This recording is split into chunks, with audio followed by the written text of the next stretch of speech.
বন্ধুরা, কোন খাবারটি ছেড়ে কোনটা খাবেন বলুন? দুটোই কিন্তু প্রচণ্ড লোভনীয়। এইটা দিয়েও এক থালা ভাত খাওয়া যায়, ভীষণ সুস্বাদু খেতে।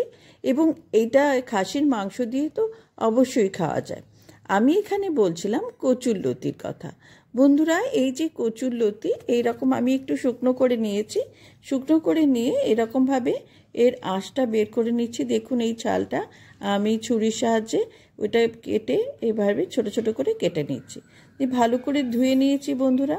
এতে কিন্তু খুব ভালো খাবার এটা, এবং শরীরের পক্ষেও খুব ভালো।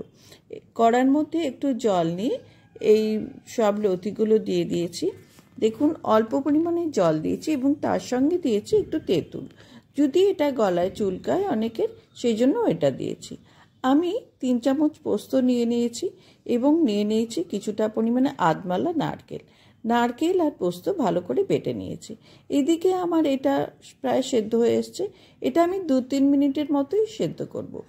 দেখুন বন্ধুরা, কড়াতে একটু বেশি করে তেল দিয়ে কালো জিরে এবং 10-15টা কাঁচা লঙ্কা দিয়ে মশলাটা আমি দিয়ে দিলাম এবং গ্যাস কমিয়ে ভালো করে নাড়বো। এটা অনেকে চিংড়ি মাছ দিয়েও করে বা ইলিশ মাছের মাথা দিয়েও করে, কিন্তু আমার এই নারকেল দিয়ে করাটাই বেশি ভালো লাগে, তাই আমি এটা এইভাবেই করছি।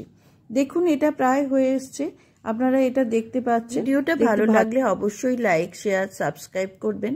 বন্ধুরা, এবারে আমরা লতিগুলো দিয়ে দেব।